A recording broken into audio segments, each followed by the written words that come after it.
Gonzalo Rocha, pues muy consternados seguramente todos, porque inesperadamente Antonio Helguera, de 55 años, para mí era un chamaco, murió de un infarto fulminante.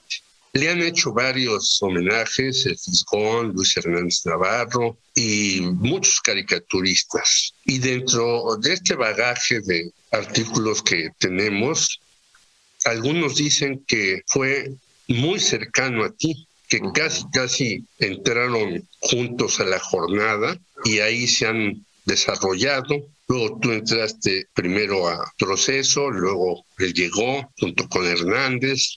En fin, podríamos llamar como Román Roland vidas paralelas. ¿Qué nos puedes decir de este gran artista, yo diría, que fue nuestro querido Antonio Helguera?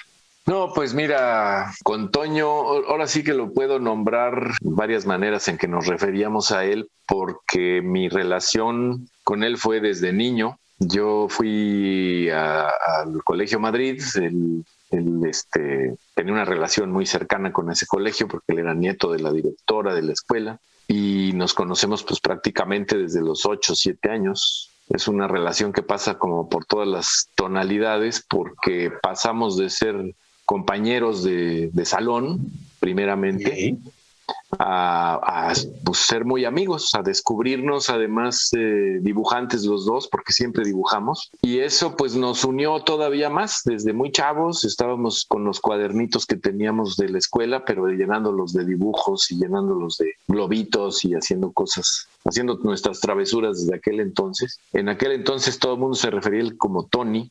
Entonces es toda una etapa de la primaria donde es mi mejor amigo, es Tony, somos cuates a nivel de que se iba a quedar a mi casa, yo me iba a quedar a su casa a dormir. No, eso no se hace con todos los compañeros ni con todos los amigos del salón, ¿no? Éramos realmente cercanos. Y luego llega la secundaria, él en la preparatoria siguió en la misma escuela, yo ya ahí me salí, pero seguimos siendo cercanos, nos veíamos los fines de semana, o ya empezaba esta etapa de ir al cine con cuates, ¿no? Con los papás, ya empezaba la idea, esta cosa de reventones, ¿no? Y ahí nos seguíamos viendo, y seguía dibujando, yo seguía dibujando, y en esos momentos fue cuando empieza esta vocación, pues ya a dispararse. Yo empecé muy chavo ya a trabajar en un periódico, yo empecé a trabajar en El Día, había pasado por La Garrapata primero, ya conocí a algunos caricaturistas, y él pues sí tenía un poco una presión, digamos, familiar.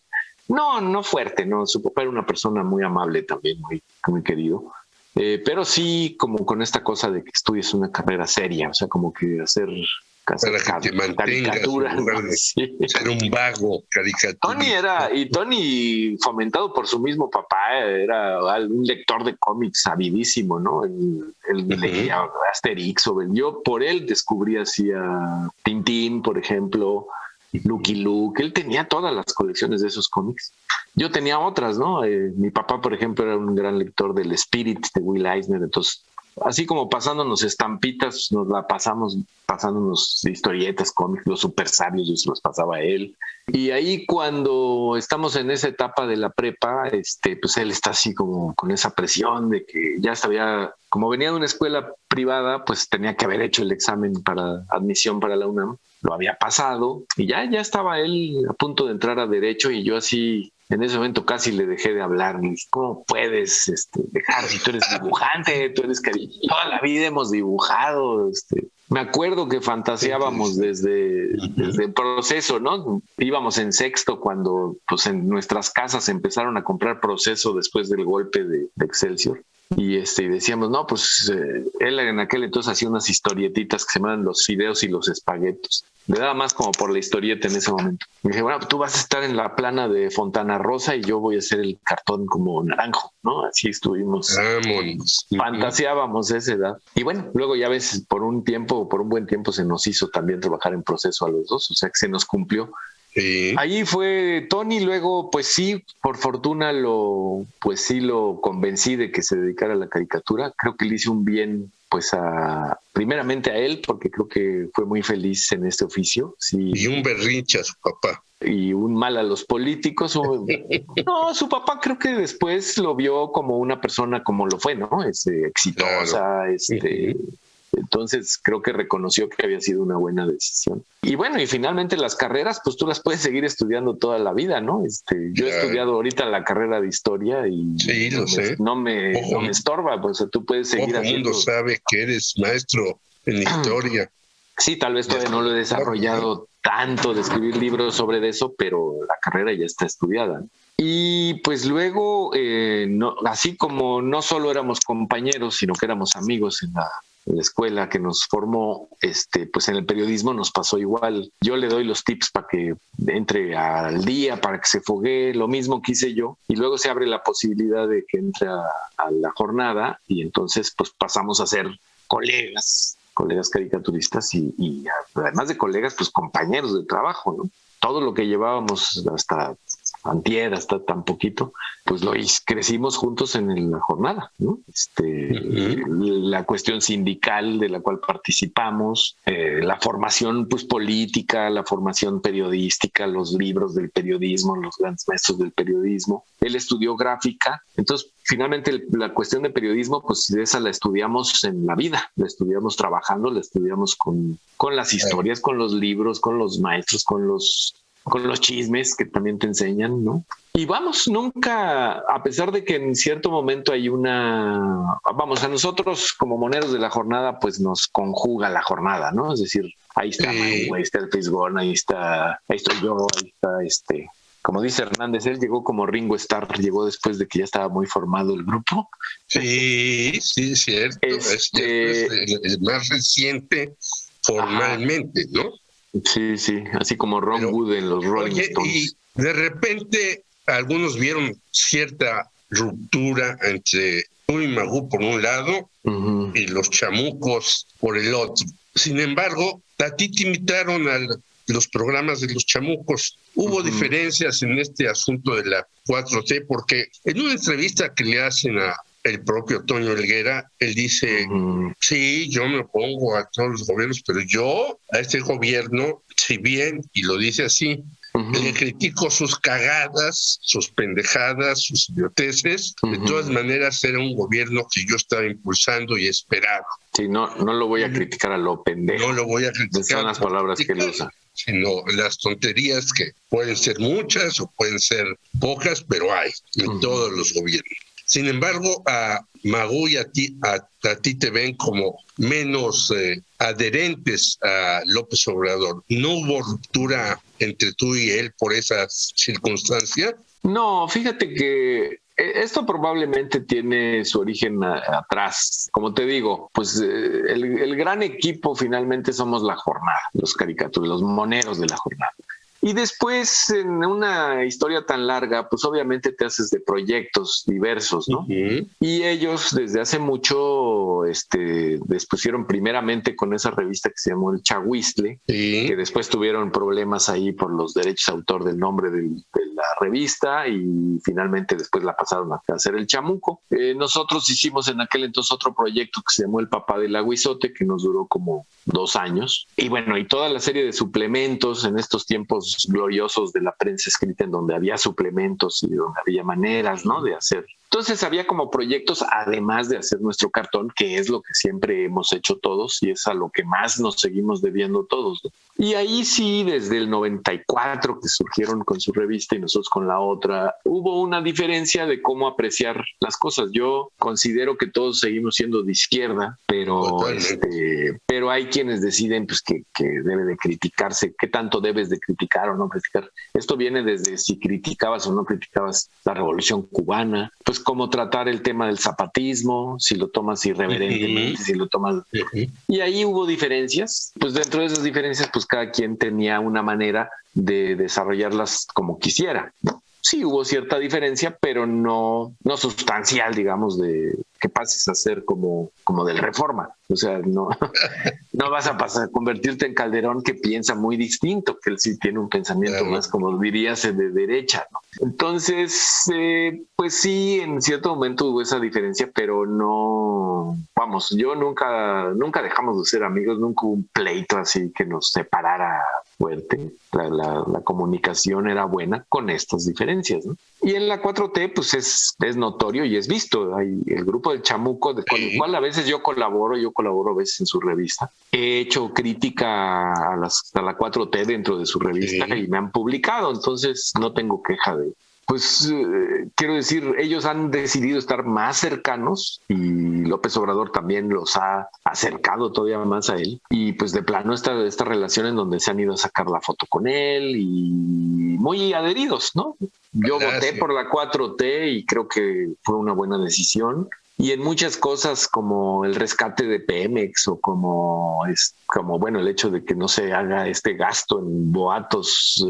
Hay muchas cosas que le reconozco a la 4T y que me parece pues que no había de otra. O sea, no modo que vas a votar por quién, ¿no? Pues me parece que es una buena decisión. Me parece que López Obrador hizo una larga carrera y ganó a la buena, pero considero que sigue habiendo motivos para criticar siempre al poder. Yo me hago como ejercicio, digo, yo no sé si como me pondría Helguera de criticar a lo pendejo, yo no sé si esto entra en lo pendejo o en lo sabio, pero yo todas las semanas, cuando se ha dado esto de que, ok, haces un cartón de Peña Nieto porque sigue hablándose de él o de Videgaray o de Calderón, ok, sigues hablando del pasado, pero yo me hago como ejercicio buscar al menos una vez a la semana una nota que hable sobre los defectos de la 4T. Y desgraciadamente, pues sí encuentro de qué hablar, ¿no? Sin que caiga en una campaña de odio, en una infodemia, en estas cosas. No. Sí me doy cuenta que hay, mira, te pongo el ejemplo, y ese va directo a López Obrador, ¿no? El nombramiento para embajadora en Inglaterra de esta mujer, la hija de Garrido,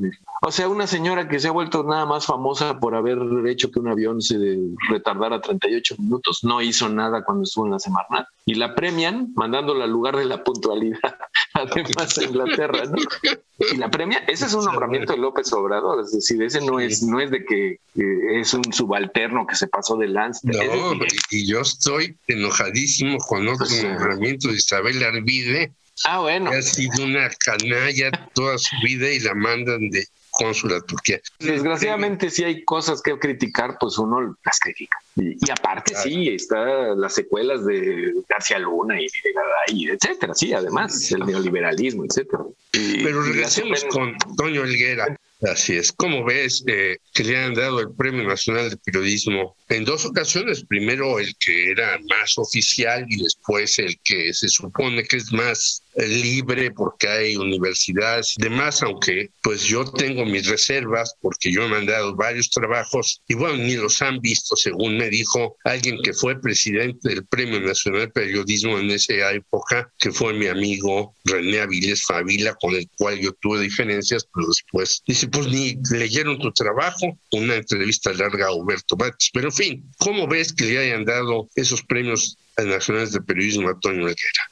No, pues muy merecidos. Yo creo que fueron premios, Porque él dice, yo no me los esperaba, yo no pensé que era tan buen caricaturista. Sí, no, yo creo que él se los merecía, es decir, él era un muy buen caricaturista en todo el sentido de la palabra, un gran dibujante. Sí. Una línea muy elegante, un dibujo muy pulcro.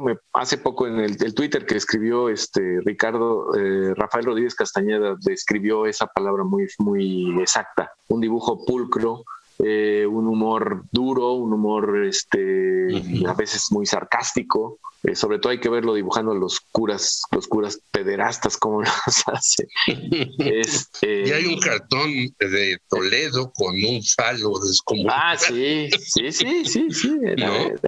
Sí, no se censuraba. Y los últimos, entre ellos, en contra de López Dóriga y de este muchacho Loret, y luego el de Real, ¿no? Sí, no tenía... no se paraba, no tenía autocensura en ese sentido, y qué bueno. Yo creo que fueron premios muy merecidos. El Premio Nacional de Periodismo, desgraciadamente, siento que ha caído en una cosa ahí muy extraña. Es decir, antes lo criticábamos porque era como muy oficialista. Y se decía como, te lo dan porque te alineaste, ¿no? pero pues de alguna manera era un premio que recibías una sola vez en tu vida, pues de alguna manera era la trayectoria, ¿no? El premio que se te daba, a pesar de que también siempre había esta ambigüedad de que no era que mandabas tú un proyecto que habías hecho, etcétera. Yo creo que era más bien como un proyecto de que le daban a alguien cuando ya era una vez que te lo iban a dar. Y en cambio ahora el Premio Nacional de Periodismo, además de que no lo han pues modernizado, siguen pagando. Esto empezó en el 2000, ¿no? Cuando lo ciudadanizaron, sí, entre comillas. Uh-huh. No lo han, bueno, pues del 2000 para el 2021 ya obviamente hay inflación, obviamente el dólar subió, la gasolina subió, todo, y el premio lo siguen dándote lo mismo, han premiado en trabajos de pésima calidad, y hay esta cosa que no es por trayectoria, sino que es como tú tienes que mandar un dibujo, uh-huh. Tienes que mandar como si te pudieran premiar por un dibujo al año, con lo cual me parece un poco absurdo, porque en realidad cómo lo vas a ver a la distancia, no, ni siquiera recuerdas qué tan oportuno fue o no lo fue. En fin, yo siento que hay varios errores, pero a él se lo dieron, pues creo que el primer año, el segundo año del Premio Ciudadano, entonces todavía tenía mucha buena expectativa, ¿no? Creo que se lo dieron a Carmen Aristegui, todavía tenía una expectativa muy grande. Ahorita yo siento que está hasta payoleado, o sea, como que siento que los periódicos que le meten más lana, pues sacan más premios, ¿no? O sea, como que... Pero fíjate que qué bueno que estamos viendo este tema de la alineación y eso, porque yo, fíjate que sí quisiera hablar con este término del chayoterismo, ¿no? Que yo de entrada, no sé tú cómo lo aprecies, en el mundo de la caricatura, yo más que sentir que haya chayote del lado que sea, pues siento que más bien los caricaturistas se van metiendo en los espacios que pueden, en los espacios que tienen trabajo, que les dan chance de trabajar. Pero no siento en el mundo de la caricatura, a diferencia de en el mundo de los opinadores de la radio, de la tele, que ahí sí siento que hay dineros mal habidos, que siento que ellos no ganan lo que están gastando en la vida, ¿no? Ahí sí de repente ves que fulanito de tal ya vive en quién sabe qué lugar, ya trae un carro quién sabe de cuál. Estos millonarios. Sí, y o que López Dóriga tiene su yate, dices, bueno, pues ándale, ¿de dónde salió? Y luego se pelea con la señora esta ricachona de allá de Polanco por Aramburu Zavala, sí. Aramburu Zavala. Bueno, en el caso de la caricatura, yo en ninguno de los caricaturistas veo que su nivel de vida se haya elevado sin explicación. O sea, todos los veo, mira, a unos sobreviviendo realmente, porque las condiciones hoy son muy difíciles. Y a otros, vamos, el éxito que han tenido los chamucos, etcétera, bueno, ha sido bien ganado porque han sostenido su sello de revista, hicieron programas de televisión, pero eso es un programa que fueron haciendo desde Rompeviento, ¿no?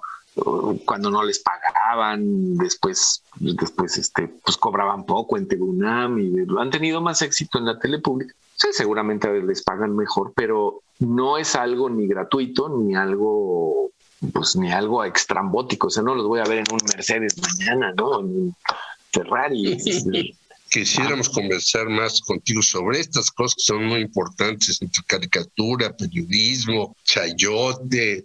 Bueno, hay unos gángsters, yo diría, en el periodismo mexicano. Gángsters, así. Sí. Pero quisiéramos que definieras muy brevemente quién fue Antonio Helguera. Pues primero empezaría por un gran dibujante, una persona consecuente con su crítica y con una agudeza,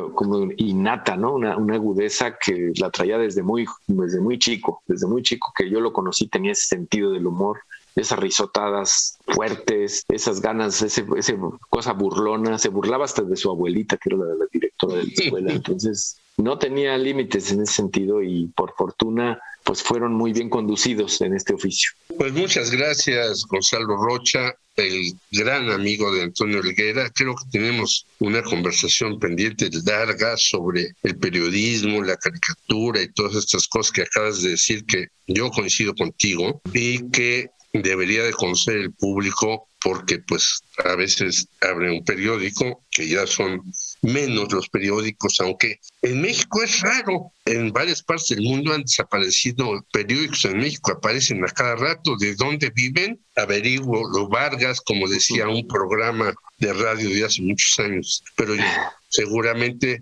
de millonarios que quieren hacer negocios diversos. Te agradecemos mucho esta conversación, Gonzalo Rocha. No, te agradezco a ti. Un abrazo. Y también, si seguramente tú sigues viendo a Alma, la esposa de Antonio Helguera, y a sus hijos, un abrazo muy cariñoso para ellos. Nos dejó una gran obra que hay que recopilar. Gracias, Gonzalo. Hasta luego. Gracias a ti, Jorge. Un abrazo.